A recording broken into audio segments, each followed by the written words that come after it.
किस्मत नहीं दिखती हाथों की लकीर में, किस्मत नहीं दिखती हाथों की लकीर में, क्योंकि फ़र्क बहुत है खुदा और कबीर में। किस्मत नहीं दिखती हाथों की लकीर में, क्योंकि फ़र्क बहुत है खुदा और कबीर में। आप जिसे चाहो और वो ना मिले, आप जिसे चाहो और वो ना मिले, तो समझो दोस्तों उससे भी कोई और अच्छी है तकदीर में। नमस्कार दोस्तों, आपका बहुत बहुत स्वागत है हमारे यूट्यूब चैनल में। आज की सामान्य ज्ञान की वीडियो में हम आपके लिए सामान्य ज्ञान के मोस्ट इम्पोर्टेंट 50 प्रश्न लेके आए हैं, जो हाल फिलहाल की परीक्षाओं के लिए बेहद इम्पोर्टेंट है। दोस्तों, इस वीडियो में ऐसे प्रश्नों को रखा गया है जो बार बार परीक्षाओं में पूछे गए हैं और आगे यहीं से प्रश्न जरूर पूछे जाएंगे। यदि आप किसी भी प्रतियोगी परीक्षा की तैयारी कर रहे हैं तो इस वीडियो से 2-4 प्रश्न आपको जरूर मिल जाएंगे। तो आज की इस वीडियो का हमारा पहला प्रश्न है, निम्न में से किस रोग को हैंसेन रोग के रूप में भी जाना जाता है? तो हैंसेन रोग के रूप में जाना जाता है कुष्ठ रोग को। ऑप्शन नंबर डी इस प्रश्न का बिल्कुल राइट आंसर हो जाएगा। चलिए दोस्तों, नेक्स्ट प्रश्न हमारा प्रश्न नंबर 2 है, निम्न में से किसे भारत में भारत सरकार के रूप में जाना जाता है? तो इसका राइट आंसर हो जाएगा ऑप्शन नंबर सी, प्रधानमंत्री को। प्रधानमंत्री को भारत में भारत सरकार के रूप में जाना जाता है। वेरी वेरी इंपॉर्टेंट प्रश्न है साथियों, कई बार एग्जाम में पूछा गया है और 2021 की परीक्षा में, एसआई की परीक्षा में भी ये प्रश्न पूछा जा चुका है। चलिए साथियों, नेक्स्ट प्रश्न है हमारा प्रश्न नंबर 3 है, राष्ट्रीय सुरक्षा दिवस प्रतिवर्ष मनाया जाता है? तो राष्ट्रीय सुरक्षा दिवस प्रतिवर्ष मनाया जाता है 4 मार्च को। Option number A, option number A इस प्रश्न का बिल्कुल राइट आंसर हो जाएगा। चलिए दोस्तों, नेक्स्ट प्रश्न है इस वीडियो का हमारा प्रश्न नंबर 4 है, भारतीय संविधान का कौन सा अनुच्छेद भारत को राज्यों का संघ बनाता है? तो इसका राइट आंसर हो जाएगा ऑप्शन नंबर डी, अनुच्छेद 1। अनुच्छेद 1 संविधान को भारत के राज्यों का संघ बताता है। तो ऑप्शन नंबर डी इस प्रश्न का बिल्कुल राइट आंसर हो जाएगा। चलिए साथियों, नेक्स्ट प्रश्न है इस वीडियो का प्रश्न नंबर 5 है, उत्तर प्रदेश का राजकीय वृक्ष कौन सा है? तो इसका राइट आंसर हो जाएगा option number B, Ashok. Ashok जो है वो उत्तर प्रदेश का राजकीय वृक्ष है। बी ऑप्शन इस प्रश्न का बिल्कुल सही जवाब हो जाएगा। नेक्स्ट प्रश्न है प्रश्न नंबर 6 है, भारतीय संविधान की 7वीं अनुसूची के अनुसार विवाह और तलाक पर कानून बनाने का अधिकार किसे है? तो इसका राइट आंसर क्या हो जाएगा? इसका राइट आंसर हो जाएगा ऑप्शन नंबर डी, संसद और राज्य विधायिका दोनों को। डी ऑप्शन इस प्रश्न का बिल्कुल सही आंसर हो जाएगा। नेक्स्ट प्रश्न है हमारा प्रश्न नंबर 7 है, निम्न में कौन सी संस्था मौलिक अधिकारों को लागू करने के लिए याचिका जारी कर सकती है? तो इसका राइट आंसर आपको बताना है, केवल उच्च न्यायालय, केवल उच्चतम न्यायालय, केवल न्यायपालिका या उच्च न्यायालय और उच्चतम न्यायालय दोनों। तो इसका राइट आंसर हो जाएगा ऑप्शन नंबर डी, उच्च न्यायालय और उच्चतम न्यायालय दोनों। डी ऑप्शन इस प्रश्न का बिल्कुल सही आंसर हो जाएगा। दोस्तों, आपसे छोटी सी गुजारिश है, आप यदि हमारे यूट्यूब चैनल पर नए हैं तो दोस्तों वीडियो को एक लाइक ज़रूर कर दीजिए और वीडियो को सब्सक्राइब कर लीजिए। चलिए नेक्स्ट प्रश्न है प्रश्न नंबर 8 है, निम्न में से कौन सी संपीड़ितता उच्चतम है? कौन सी संपीड़ितता उच्चतम है? तो इसका राइट आंसर हो जाएगा option number D, gas. D option इस प्रश्न का बिल्कुल सही आंसर हो जाएगा। किस मुगल शासक ने सुलह ए कुल या सार्वभौमिक शांति का प्रस्ताव रखा? तो इसका राइट आंसर हो जाएगा option number D, Akbar. Akbar इस प्रश्न का बिल्कुल सही जवाब हो जाएगा, ऑप्शन नंबर डी। नेक्स्ट प्रश्न है प्रश्न नंबर 10 है, कार्य क्षेत्र पर महिलाओं के यौन उत्पीड़न से रोकथाम के लिए अधिनियम किस वर्ष अधिनियमित किया गया था? तो इसका राइट आंसर हो जाएगा ऑप्शन नंबर बी, वर्ष 2013 में। बी ऑप्शन इस प्रश्न का बिल्कुल सही जवाब हो जाएगा। नेक्स्ट प्रश्न हमारा प्रश्न नंबर 11 है, श्री कृष्ण जन्म स्थान मंदिर कहाँ स्थित है? तो इसका राइट आंसर क्या है? इसका राइट आंसर हो जाएगा ऑप्शन नंबर सी, वृंदावन में। श्री कृष्ण जन्म स्थान वृंदावन में है। सी ऑप्शन इस प्रश्न का बिल्कुल सही जवाब हो जाएगा। चलिए साथियों, नेक्स्ट प्रश्न है प्रश्न नंबर 12 है, लोया जिरगा एक सामूहिक राष्ट्रीय सभा किस देश की है? वेरी वेरी इंपॉर्टेंट प्रश्न है। इसका राइट आंसर हो जाएगा ऑप्शन नंबर डी, अफगानिस्तान। लोया जिरगा अफगानिस्तान का एक राष्ट्रीय सभा है। तो डी ऑप्शन इस प्रश्न का बिल्कुल सही जवाब हो जाएगा। चलिए साथियों, नेक्स्ट प्रश्न है हमारा, प्रश्न नंबर 13 है। 1922 ईस्वी में सविनय अवज्ञा आंदोलन का प्रस्ताव किसने रखा था? तो इसका राइट आंसर हो जाएगा option number B, Mahatma Gandhi. B option इस प्रश्न का बिल्कुल सही जवाब हो जाएगा। नेक्स्ट प्रश्न है साथियों, प्रश्न नंबर 14 है। भारत में प्रथम बार इलेक्ट्रॉनिक वोटिंग मशीन का प्रयोग कब किया गया था? यानी इलेक्ट्रॉनिक वोटिंग मशीन से प्रथम बार कब इलेक्शन हुए थे? इसका राइट आंसर हो जाएगा ऑप्शन नंबर डी, 1982 में। डी ऑप्शन इस प्रश्न का बिल्कुल सही जवाब हो जाएगा। नेक्स्ट प्रश्न है, प्रश्न नंबर 15 है। एक संयुक्त प्रशासनिक न्यायाधिकरण के अध्यक्ष और सदस्यों की नियुक्ति कौन करता है? तो इसका राइट आंसर हो जाएगा ऑप्शन नंबर बी, राष्ट्रपति। बी ऑप्शन इस प्रश्न का बिल्कुल सही जवाब हो जाएगा। नेक्स्ट प्रश्न है, प्रश्न नंबर 16 है। मुद्रा राक्षस नामक पुस्तक का लेखक कौन था? तो इसका राइट आंसर हो जाएगा option number A, Vishakhadatta. A option आपका बिल्कुल सही जवाब है। नेक्स्ट प्रश्न है साथियों, प्रश्न नंबर 17 है। खरीफ फसलों में से किस फसल का न्यूनतम समर्थन मूल्य विपणन सत्र 2025-26 के लिए सबसे अधिक है? वेरी वेरी इंपॉर्टेंट प्रश्न है साथियों। 2025-26 की परीक्षाओं के लिए ये प्रश्न बार बार परीक्षा में पूछा जाता है। तो इसका राइट आंसर हो जाएगा ऑप्शन नंबर डी, तिल। डी ऑप्शन इस प्रश्न का बिल्कुल सही जवाब हो जाएगा। चलिए साथियों, नेक्स्ट प्रश्न है, प्रश्न नंबर 18 है। भारत में पहली समकालिक जनगणना कब आयोजित की गई थी? तो इसका राइट आंसर हो जाएगा ऑप्शन नंबर बी, 1919 में। पहली समकालिक जनगणना 1981 में। 1981 है ये। बी ऑप्शन इस प्रश्न का बिल्कुल सही जवाब हो जाएगा। नेक्स्ट प्रश्न है, प्रश्न नंबर 19 है। अंतर्देशीय जलमार्ग प्राधिकरण की स्थापना किस वर्ष की गई थी? तो अंतर्देशीय जलमार्ग प्राधिकरण की स्थापना की गई थी 1986 में। ऑप्शन नंबर ए इस प्रश्न का बिल्कुल सही जवाब हो जाएगा।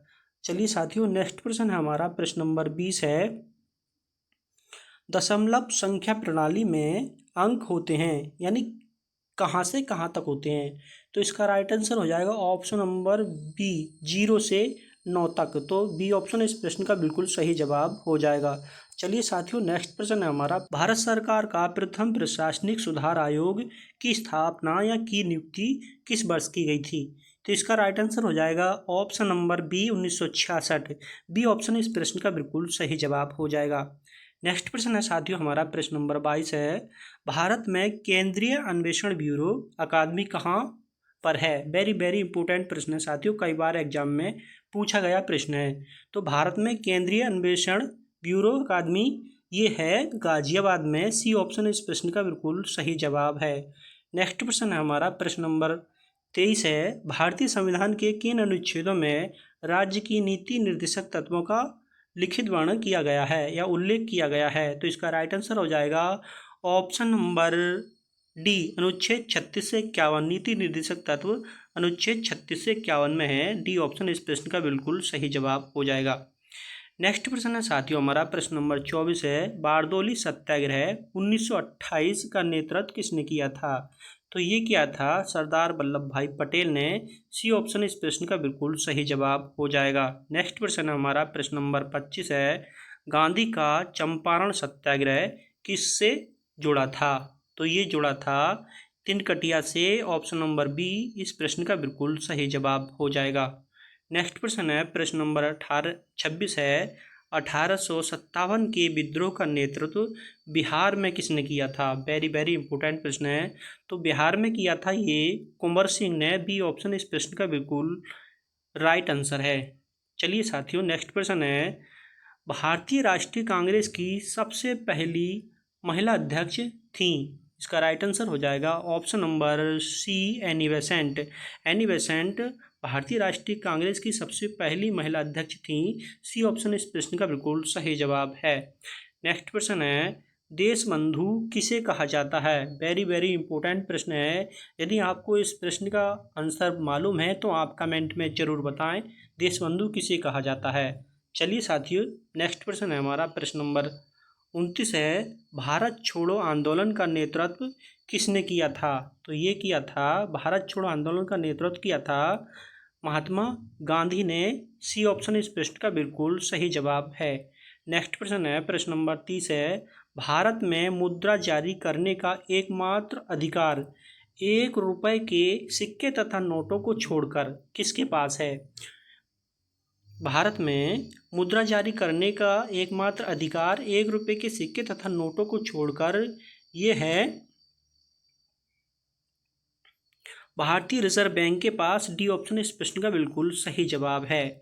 नेक्स्ट क्वेश्चन है हमारा, प्रश्न नंबर 31 है, भारत में ऊर्जा का मुख्य स्रोत क्या है? भारत में ऊर्जा का मुख्य स्रोत है तापीय ऊर्जा। बी ऑप्शन यदि आप जवाब दे रहे हैं तो आपका बिल्कुल सही जवाब है। नेक्स्ट प्रश्न है, प्रश्न नंबर 32 है, मुद्रा टावर प्लांट किस राज्य में स्थित है? वेरी वेरी इंपॉर्टेंट प्रश्न है। मुद्रा टावर प्लांट ये है गुजरात में। सी ऑप्शन इस प्रश्न का बिल्कुल सही जवाब है। नेक्स्ट प्रश्न है हमारा, प्रश्न नंबर 33 है, किस ग्रह को नीला ग्रह कहा जाता है? तो नीला ग्रह कहा जाता है पृथ्वी को। ए ऑप्शन इस प्रश्न का बिल्कुल सही जवाब हो जाएगा। नेक्स्ट प्रश्न है साथियों, प्रश्न नंबर 34 है, डोल ड्रम क्या है? वेरी वेरी इंपॉर्टेंट प्रश्न है। डोल ड्रम क्या है? तो डोल ड्रम हो जाएगा इसका ऑप्शन नंबर उष्णकटिबंधीय पवन पट्टी।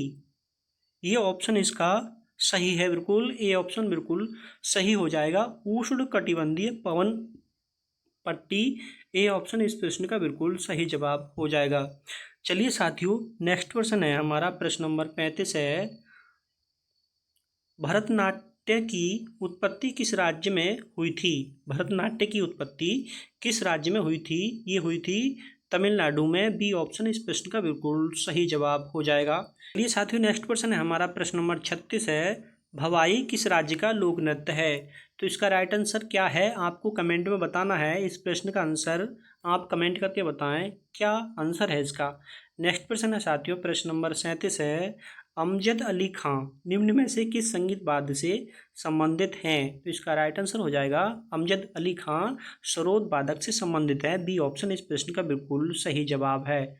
चलिए साथियों, नेक्स्ट प्रश्न है, लोक चित्रकला की मधुबनी शैली किस राज्य से संबंधित है? वेरी वेरी इंपॉर्टेंट प्रश्न है। लोक चित्रकला की मधुबनी शैली ये है बिहार से संबंधित। बी ऑप्शन इस प्रश्न का बिल्कुल सही जवाब है। नेक्स्ट प्रश्न है हमारा, प्रश्न नंबर 39 है, भारत में सूर्य मंदिर कहाँ है? तो भारत में सूर्य मंदिर है कोणार्क में। ए ऑप्शन इस प्रश्न का बिल्कुल सही जवाब है, सूर्य मंदिर कोणार्क में है। नेक्स्ट प्रश्न है, पृथ्वी का पलायन वेग कितना है? तो पृथ्वी का पलायन वेग है 11.2 किलोमीटर प्रति सेकंड। कौन सी ऑप्शन में है? तो ये है ऑप्शन नंबर डी में 11.2 किलोमीटर प्रति सेकंड। डी ऑप्शन इस प्रश्न का बिल्कुल सही जवाब हो जाएगा। नेक्स्ट प्रश्न है साथियों, प्रश्न नंबर 41 है, वेरी वेरी इंपॉर्टेंट प्रश्न है और ये प्रश्न अक्सर गलत हो जाता है। क्यूसेक से क्या मापा जाता है? दोस्तों यदि आप आंसर दे रहे हैं ऑप्शन नंबर सी तो आपका जवाब बिल्कुल सही है और आपका जीके भी एकदम स्ट्रॉन्ग है। सी ऑप्शन आपका यदि जवाब है तो बिल्कुल सही है और आप जीके के बिल्कुल मास्टर हैं। सी ऑप्शन इस प्रश्न का बिल्कुल सही आंसर है। नेक्स्ट क्वेश्चन है साथियों, प्रश्न नंबर 42 है, एड्स का अर्थ क्या है? तो एड्स का अर्थ होता है एक्वायर्ड इम्यून डेफिशिएंसी सिंड्रोम, जो कि ऑप्शन नंबर सी में है, acquired immune deficiency syndrome. C option इस प्रश्न का बिल्कुल सही जवाब हो जाएगा। नेक्स्ट क्वेश्चन है साथियों, प्रश्न नंबर 43 है, वायुमंडल में कौन सी गैस पराबैंगनी किरणों का अवशोषण करती है? तो बहुत ही आसान प्रश्न है। इस प्रश्न का जवाब आप बिल्कुल आसानी से दे सकते हैं और बहुत ही नॉर्मल प्रश्न है। इसका राइट आंसर हो जाएगा option number A, ozone. A option इस प्रश्न का बिल्कुल सही आंसर हो जाएगा। नेक्स्ट प्रश्न है साथियों, प्रश्न नंबर 43 है, ऑर्निथोलॉजी में किसका अध्ययन होता है? तो ऑर्निथोलॉजी में अध्ययन होता है पक्षियों का। ए ऑप्शन इस प्रश्न का बिल्कुल सही जवाब है। केंचुए में कितनी आँखें होती हैं? तो केंचुए में आँखें होती हैं कोई नहीं, केंचुए में कोई आँख नहीं होती है। डी ऑप्शन इस प्रश्न का बिल्कुल सही जवाब है। दोस्तों केंचुए में कोई भी आँख नहीं होती है। अगला प्रश्न है हमारा, प्रश्न नंबर 45 है, मानव रुधिर का पीएच मान क्या है? तो इसका राइट आंसर हो जाएगा ऑप्शन नंबर डी 7.4। मानव रुधिर का पीएच मान 7.4 होता है। डी ऑप्शन बिल्कुल करेक्ट आंसर है। नेक्स्ट प्रश्न है, प्रश्न नंबर 46 है, खो खो खेल में कितने खिलाड़ी एक टीम में होते हैं? तो खो खो में एक टीम में खिलाड़ी होते हैं 9, जो कि ऑप्शन नंबर बी में है। तो ऑप्शन नंबर बी आपका बिल्कुल सही जवाब है। नेक्स्ट प्रश्न है हमारा, प्रश्न नंबर 47 है, कुंडनकुलम परियोजना किस राज्य में स्थित है? कुंडनकुलम परियोजना है तमिलनाडु राज्य में। ऑप्शन नंबर सी इस प्रश्न का बिल्कुल सही जवाब है। भारत में जीएसटी कब लागू हुई थी? तो जीएसटी लागू हुई थी भारत में 1 जुलाई 2017 को। ऑप्शन नंबर डी बिल्कुल करेक्ट आंसर है। डी ऑप्शन इसका बिल्कुल करेक्ट आंसर हो जाएगा। नेक्स्ट प्रश्न है, भारत के सर्वोच्च न्यायालय के प्रथम मुख्य न्यायाधीश कौन थे? वेरी वेरी इंपॉर्टेंट है, कई बार परीक्षाओं में पूछा गया प्रश्न है।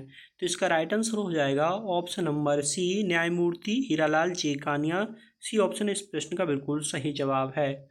नेक्स्ट प्रश्न है, और इस वीडियो का हमारा लास्ट प्रश्न है, भारत के वर्तमान मुख्य न्यायाधीश कौन है? करंट का क्वेश्चन है। इसका राइट आंसर हो जाएगा ऑप्शन नंबर ए, न्यायमूर्ति भूषण रामकृष्ण गवई। ए ऑप्शन इस प्रश्न का बिल्कुल सही जवाब है।